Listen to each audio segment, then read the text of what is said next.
በአሜሪካና በኢራን መካከል ያለው የዲፕሎማሲ ፍጥጫ ለበርካታ አስርት ዓመታት የዘለቀ የቆየ ታሪክ ቢሆንም አሁን ላይ ግን ሁኔታዎች ከቁጥጥር ውጭ ወደ ለየለት ግጭት እያመሩ ይመስላል። በተለይም ዶናልድ ትራምፕ ወደ ዋይት ሀውስ መመለሳቸውን ተከትሎ በሁለቱ ሀገራት መካከል የነበረው የቀዝቃዛ ጦርነት አሁን ወደ ቀጥተኛ ወታደራዊ ፍጥጫና የኃይል ጡንቻ ማሳየት ተቀይሯል።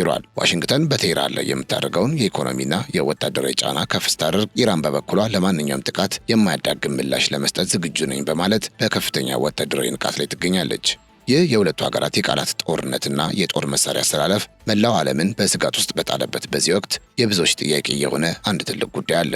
ለመሆኑ ኢራን ምን አይነት ድብቅ ወታደራዊ አቅምና የጦር መሳሪያ ቴክኖሎጂ ብትታጠቅ ነው በዓለም ላይ ግዙፍ ወታደራዊ ኃይል ካላት አሜሪካ ጋር እንዲህ ፊት ለፊት ለመጋፈጥና ለመዳፈር የቆረጠችው? የኢራን ጦር በእርግጥ ከአሜሪካ ጋር ሊመጣጠን የሚችል አቅም አለው ወይ የሚለው የብዙዎች ጥያቄ ነው። የተከበራችሁ የገበያ ሚዲያ ቤተሰቦቻችን፣ በዛሬው ዝግጅታችን እነዚህን ጥያቄዎች ለመመለስ ኢራን በአሁኑ ወቅት የታጠቀቻቸውንና የዓለምን ወታደራዊ ባለሙያዎች እንቅልፍ ይነሳሉ የተባሉትን እጅግ ዘመናዊና አደገኛ የሚባሉትን የጦር መሳሪያዎቿን ከብዙ በጥቂቱ እናስደምጣቸዋለን። እናንተስ እውን ኢራን የአሜሪካን ጦር የመቋቋም አቅምና ቴክኖሎጂው አላት ብላችሁ ታስባላችሁ ወይስ አይመጣጠኑም የሚል አመለካከት አላችሁ? ሀሳብ አስተያየታችሁን በኮሜንት መስጫ ሳጥን ላይ አስቀምጡልን። ቻናላችንን ሰብስክራይብ፣ ቪዲዮ ወደ ሌሎች እንዲዳረስ ደግሞ ላይክ ማድረጋችሁ እንዳትረሱ ስንል በአክብሮት እንጠይቃችኋለን። አብራችሁን ቆዩ።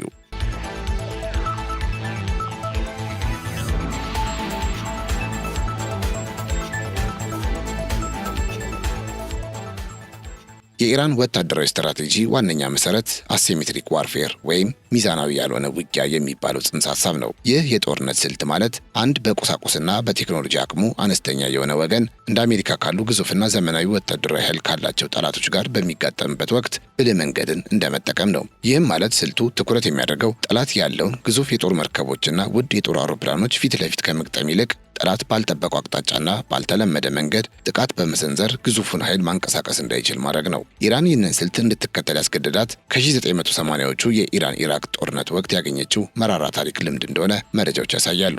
በወቅቱ ኢራን በምዕራባውያን የሚደገፈውንና በዘመናዊ መሳሪያዎች የታጠቀውን የሳዳም ሁሴን ጦር ለመቋቋም የነበራት ብቸኛ አማራጭ በሰው ኃይል መስዋዕትነትና ባልተለመዱ የጥቃት ስልቶች ላይ መመስረት ነበር። ዛሬ ላይ ያ ታሪካዊ ተሞክሮ ወደ ዘመናዊ ቴክኖሎጂ ተቀይሮ ኢራን ውድ የሆኑ ጀቶችን ከመግዛት ይልቅ እጅግ ርካሽ ግን ደግሞ ገዳይ የሆኑ በሺዎች የሚቆጠሩ ድሮኖችንና ሚሳኤሎችን በራሷ አቅም ማምረት ቻለች። ይህም የጠላትን ውድ የአየር መከላከያ ስርዓቶችና መሳሪያዎች በሺዎች በሚቆጠሩ ድሮኖችና ሚሳኤሎች ስልታዊ የበላይነትን መቆናጠጥ መቻል ነው። በዚህ የውጊያ ስልት ውስጥ የኢራን ዋነኛ መሳሪያዎች የጠላትን ስነ ልቦናና የፋይናንስ አቅም የሚፈትኑ ናቸው። ለምሳሌ በሚሊዮን የሚቆጠር ዶላር የሚያወጣን አንድ የአሜሪካን ዘመናዊ ሚሳኤል መከላከያ ጥቂት ሺህ ዶላሮች ብቻ በሚያወጡ በርካታ ካሚካዚ ድሮኖች በማጨናነቅ ውጤት አልባ ማድረግ የዚህ ስልት አንዱ አካል ነው። በተጨማሪም ኢራን በፋርስ ባህረ ሰላጤ ላይ ያላትን ስልታዊ ቦታ በመጠቀም ትልልቅ የጦር መርከቦችን በትንንሽና ፈጣን የሞተር ጀልባዎች በመክበብ ጥቃት የመሰንዘር ብቃት አዳብራለች።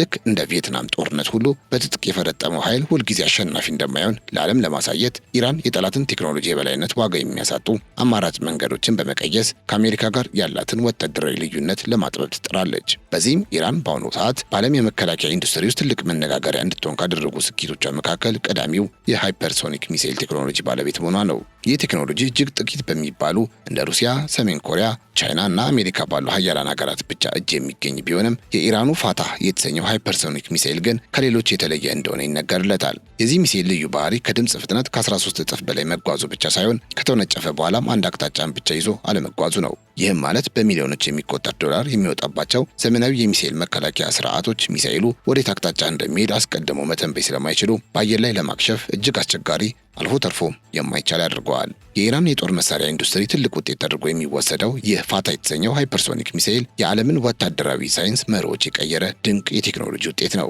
ይህ ሚሳኤል በሰዓት እስከ 15000 ኪሎ ሜትር የሚጓዝ ሲሆን ይህም ማለት ከድምፅ ፍጥነት ከ13 እጥፍ በላይ ወይም ማክ 13 በሆነ መብረቃዊ ፍጥነት ወደ ኢላማው ይምዘገዘጋል። እንዲህ ያለው ፍጥነት ሚሳኤሉ ከተተኮሰበት ቦታ ተነስቶ በመካከለኛው ምስራቅ ያሉ የጠላት የጦር ሰፈሮችን ወይም ስልታዊ ኢላማዎችን ለመምታት ጥቂት ደቂቃዎችን ብቻ እንዲፈጅበት ያደርገዋል። ይህ አቅም ደግሞ ጠላት ለጥቃቱ ምላሽ ለመስጠት የሚኖረውን የዝግጅት ጊዜ ወደ ዜሮ ዝቅ ያደርገዋል። ሌላው የዚህ ሚሳኤል እጅግ አስገራሚው ባህሪ እጅግ ከፍተኛ በሆነ ፍጥነት እየተጓዘ አቅጣጫውን የመቀየር ወይም ማኔቨርቢሊቲ ብቃቱ ነው። አብዛኞቹ ባላስቲክ ሚሳኤሎች አንዴ ከተተኮሱ በኋላ አቅጣጫቸው የሚታወቅና በስሌት የሚደረስባቸው ቢሆንም ፋታህ ግን እንደፈለገ የመታጠፍና የመወዛወዝ ችሎታ ስላለው የጠላት ራዳሮች ቀጣይ ጉዞን መተንበይ አይችሉም። ይህም ማለት በአሁኑ ወቅት በዓለም ላይ ካሉ እጅግ ዘመናዊ የሚባሉት የአሜሪካው ፓትሪዮት ወይም የእስራኤሉ አይረን ደም የመከላከያ ስርዓቶች ሚሳኤሉን በአየር ላይ አግኝተው ሊመቱት የማይችሉበት ደረጃ ላይ መድረሱን ወታደራዊ ተንታኞች ያረጋግጣሉ።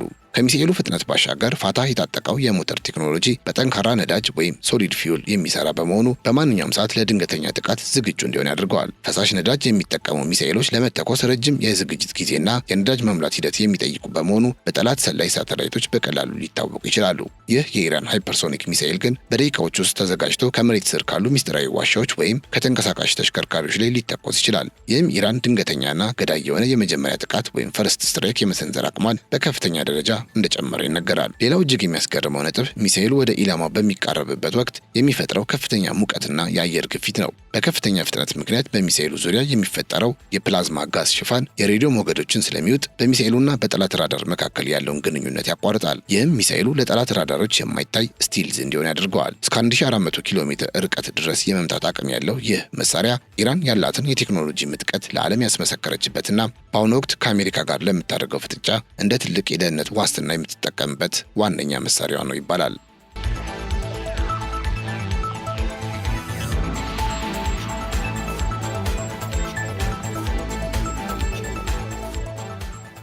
ሌላው ክራምሻር 4 የተሰኘው ሚሳኤል ነው። ይህ ሚሳኤል የኢራን የረጅም ርቀት የማጥቃት አቅም ማሳያ ተደርጎ ይወሰዳል። ይህ ሚሳኤል እስከ 2000 ኪሎ ሜትር ርቀት ድረስ ተወንጭፎ ኢላማውን የመምታት አቅም አለው። ይህም ማለት ከኢራን ተነስቶ በመካከለኛው ምስራቅ ያሉትን ማንኛውንም የአሜሪካን የጦር ሰፈሮችና የአጋሮቿን ቁልፍ ይዞታዎች በቀጣይ ኢላማ ውስጥ በማስገባትና ማጥቃት ያስችለዋል። የክራምሻር 4 ሚሳኤል ሌላው አስፈሪ ባህሪ የሚሸከመው የፈንጂ ክብደት ነው። እስከ 1500 ኪሎ ግራም የሚመዝን እጅግ ከፍተኛ አጥፊ ኃይል ያለው ፈንጂ ተሸክሞ መጓዝ መቻሉ ሚሳኤሉ አንዴ ኢላማው ላይ ካረፈ የሚያደርሰው ውድመት ከፍተኛ እንዲሆን ያደርገዋል። ይህ ሚሳኤል በተለይ የተገነባው የጠላትን የአየር መከላከያ ስርዓቶች አልፎ እንዲሄድ ተደርጎ በመሆኑ እንደ ቴል አቪቭ ወይም በክልሉ አቅራቢያ ያሉ ሌሎች ትልቅ ከተሞችን በአጭር ደቂቃዎች ውስጥ አመድ የማድረግ አቅም እንዳለው ወታደራዊ ባለሙያዎች ይናገራሉ።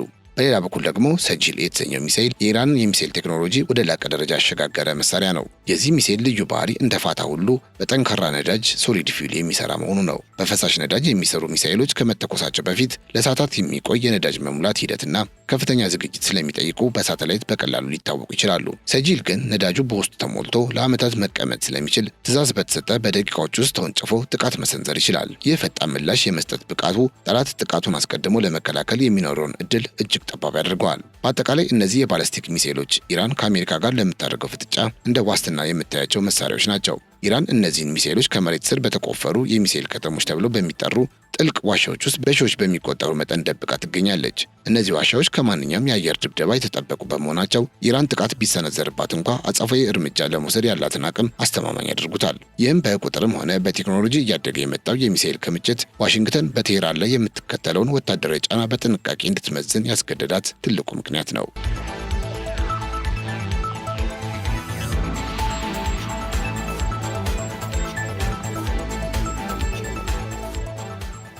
ከሚሳኤሉ ባሻገር ኢራን በድሮን ምርቶቿም አስፈሪና ዝነኛ አድርጓታል።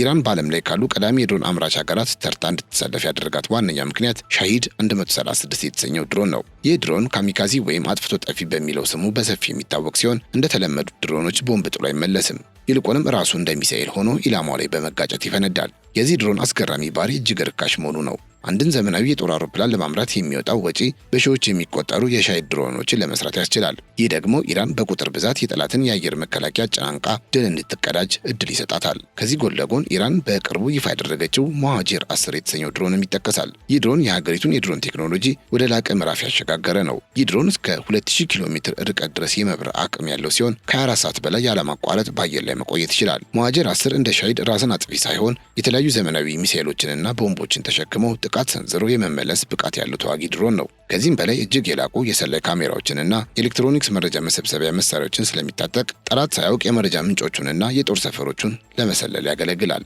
የኢራን ድሮኖች በዓለም አቀፍ ደረጃ ትኩረት የሳቡት በዩክሬንና ሩሲያ ጦርነት ወቅት በሰፊው ጥቅም ላይ መዋላቸውን ተከትሎ ነው። ምንም እንኳ ቴህራን ለጦርነት ድሮን አልሰጠውም ብትልም በጦር ሜዳው ላይ የታዩት የሻሂድ ድሮኖች ግን የምዕራባውያንን ዘመናዊ የመከላከያ ስርዓቶች ሲፈታተኑ ታይተዋል። እነዚህ ድሮኖች በከፍታ ላይ ስለሚበሩ በራዳር ተለይተው ለመመታት እጅግ አስቸጋሪ ናቸው። ይህ ደግሞ እንደ አሜሪካ ያሉ ሀያላን ሀገራት በቢሊዮን የሚቆጠር ዶላር ያፈሰሱባቸውን የራዳርና የሚሳኤል መከላከያ ስርዓቶች ዋጋ የሚያሳጣ አድርጋቸዋል። በአጠቃላይ የኢራን የድሮን ስትራቴጂ ጥራትና ብዛትን አጣምሮ የያዘ ነው። ኢራን በአሁኑ ወቅት በሺዎች የሚቆጠሩ ልዩ ልዩ ድሮኖችን በሚስጥር ማከማቸቷ የሚነገር ሲሆን እነዚህ ድሮኖች በአንድ ጊዜ በጅምላ ወይም ድሮን ስዋርም ቢተኮሱ ማንኛውንም አይነት የተራቀቀ የአየር መከላከያ ጥሰው የማለፍ አቅም አላቸው። ይህ አቅም ኢራን ከአሜሪካ ጋር ወደ ግጭት ብታመራ እንኳ ለአሜሪካ ወታደሮችና መርከቦች ትልቅ ስጋት የሚፈጥር ሲሆን ቴህራን በአነስተኛ ወጪ ታላላቅ ሀያላንን የምታንበረክክበት ሚዛን የማይደፋ ውጊያ ወይም አሲሜትሪክ ዋርፌር ዋነኛ መሳሪያ ሆኖ እንደሚቀጥል ይነገራል።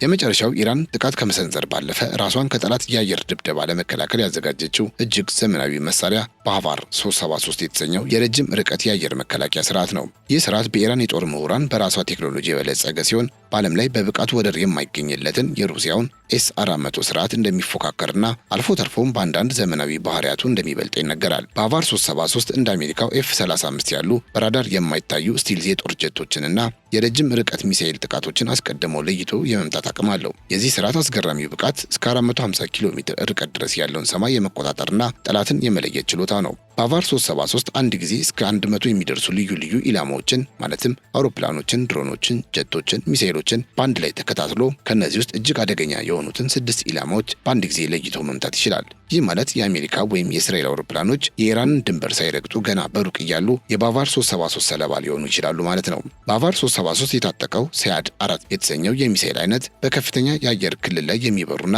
እጅግ ፈጣን የሆኑ የጠላት መሳሪያዎችን በሰከንዶች ውስጥ አመድ የማድረግ አቅም አለው። ኢራን ይህንን ስርዓት በተለያዩ የሀገሪቱ ስልታዊ ስፍራዎችና የኒውክሌር ማበልጸጊያ ጣቢያዎቿ አቅራቢያ በማስፈር የጠላት አየር ኃይል ወደ ግዛቷ እንዳይገባ ትልቅ ግድግዳ ገንብታለች። ይህ ደግሞ አሜሪካ የኢራንን የጦር አቅም ለማዳከም የምታስበውን የአየር ድብደባ እጅግ አደገኛና ዋጋው የበዛ እንዲሆን አድርጎታል። ለዚህ ነው በቅርቡ አሜሪካ ኢራንን መደብደብ ስትፈልግ የመጨረሻ ቴክኖሎጂ የሆነውን ቢቱ ቦምበር ጀቷን መጠቀም ያስፈልጋት።